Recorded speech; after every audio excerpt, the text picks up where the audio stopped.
operator, 1 map of Jet, and they played 0 maps of Harbour Viper. Who is this team, and what have they done with my Loud? Você quer ter aulas com grandes personalidades do cenário e evoluir ainda mais sua gameplay? E utilizar todo esse aprendizado adquirido em um campeonato super organizado e com live stream oficial? Tudo isso você encontra na Várias. E mais, você não precisa ter um time, a plataforma encontra um time para você que se encaixe na sua gameplay. Além disso, lá você também vai encontrar um guia completo com todos os pixels em todos os mapas para você deixar seu Sova, sua Viper insano. E na Everest você também vai ter aulas toda semana com um coach profissional ao vivo. Você vai ter um coach profissional acompanhando sua performance e os assinantes têm direito a análise de POVs ilimitadas. E eu consegui um desconto ainda maior para quem é inscrito aqui do canal. Usando o cupom SMokemid você tem 15% de desconto. Fala galera, tudo bem com vocês? A Loud infelizmente teve a campanha bem abaixo no Masters Tóquio. A equipe brasileira foi eliminada da competição sem vencer nenhum mapa. E recentemente saiu mais um episódio do Play Chat, onde dessa vez eles falaram sobre esse Masters e falaram bastante da Loud. Legendamos e separamos esse trecho aqui pra gente conferir, saca só? So they didn't play any Harbour Viper at all. That's crazy. And Aspas was playing Perma Jet all throughout the season until the grand finals where he pulled out the Neon and he pulled out the Rays as well. So, yeah. I mean, he must have been playing a lot of Jet at this tournament, right? Because he looked like one of the best Jets in the world. I mean, his movement was spectacular. Yeah, he played 4 maps, so he probably played like three at on least Jet, like 3, right? Yeah. Yeah, like 3 out of 4. Can someone fact check that for me? How many did he play on Jet?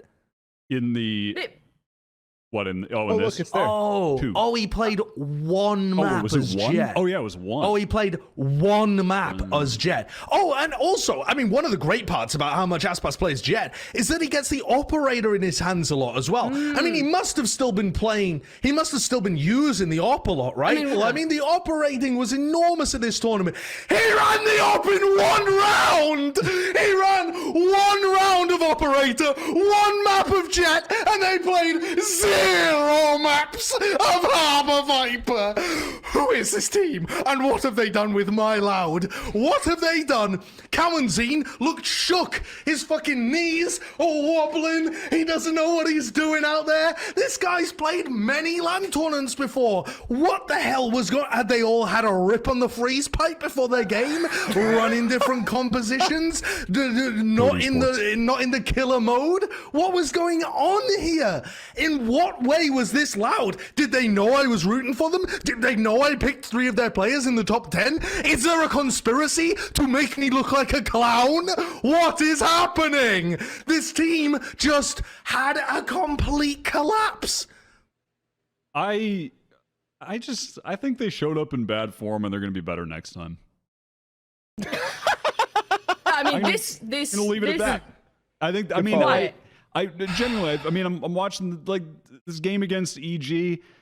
They're just, you're not going to win again. The amount of rounds, all of that aside, Josh, all of that aside, you're not going to win games when every single time there's an engagement, you're going down 2 players for 1. They were never able to get the advantage on any trades against EG or EDG. I'm just watching this.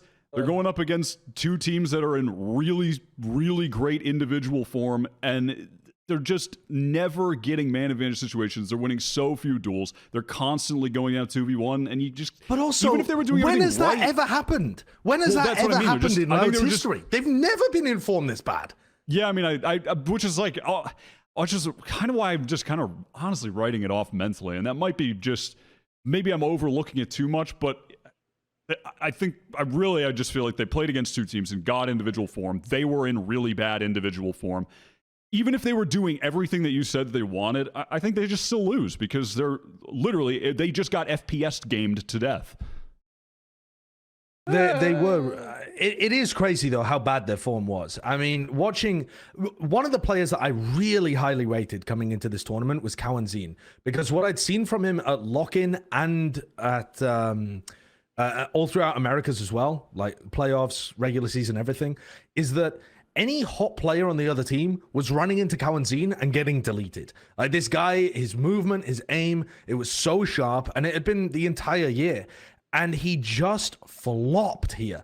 He flopped. And not just him, most of the other players on Loud as well also flopped individually. I don't know what was going on, though, because it's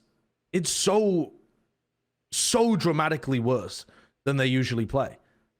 I don't get it. Well, I think in particular, like not picking any of the Harbor Viper maps is definitely troll, which would be Haven in this instance is the remaining one. But yeah, I fully agree. I think the map choice is a little weird, but at the end of Americas, they kind of got forced into that. They started banning that at the end of playoffs, if I remember correctly, and that was just like what they were sticking with, and that's because they got punished on the map. Yeah, they got punished on the map, but also that's one where whenever you go to an international tournament, not whenever, but this year, the Americas teams have been so much better than the other squads on Pearl that as an Americas team, you can't be affording to permaban that map. Agreed. You have to work on it coming in and ban something else or target ban. It just doesn't make sense. Agreed, especially when you have weaknesses that other regions are fantastic at, like Lotus and other stuff too, especially if you don't have a strength. They were looking for their strength in Fracture, I guess, or whatever, because they got it twice, even though it was picked both times against them, but it wasn't there. Maybe they were trying to rely a little bit more on Ascent. I don't know. I think my read on the situation, especially not listening to, but reading what Les was saying after the game against EG, is he was having big issues with the way that they picked the maps. And so they were having this conversation that you were having already at the event, and they were not agreeing with it. And I think that leads to a rift, specifically between the coaching staff and the leaders of the team, which would be Les in this case and potentially Sadak.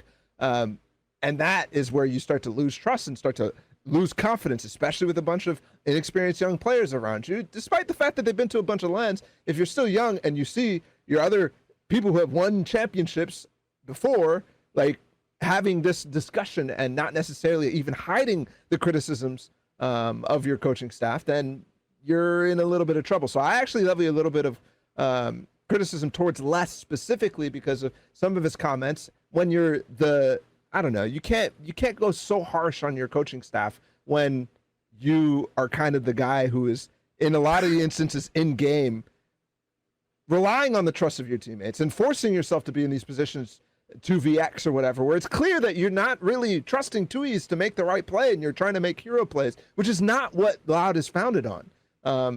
You can't be like that. And Les as well, they've been talking about that they're like trying to like groom him into more of like a leader for the future of the team as well.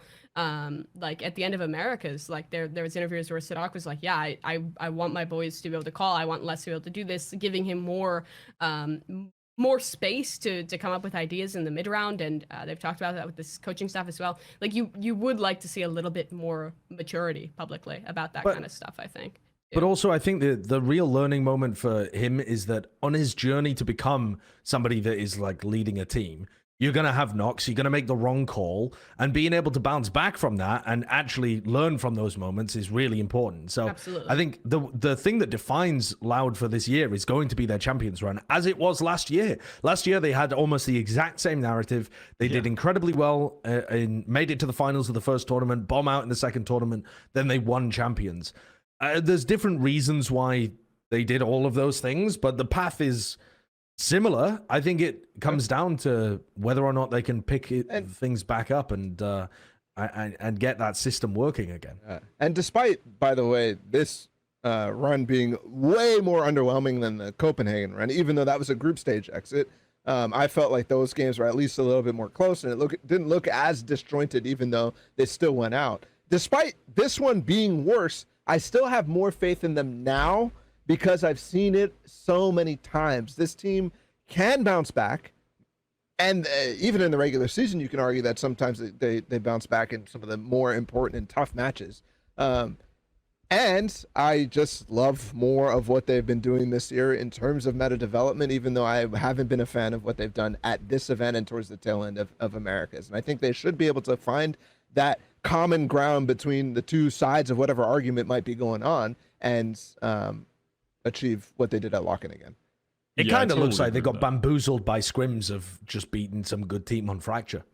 Probably. Yeah. Well, I mean, I think that this happens in Valorant. You have a bad read on one tournament. You make some mistakes in the map veto. The team's mental goes to the dumpster a little bit.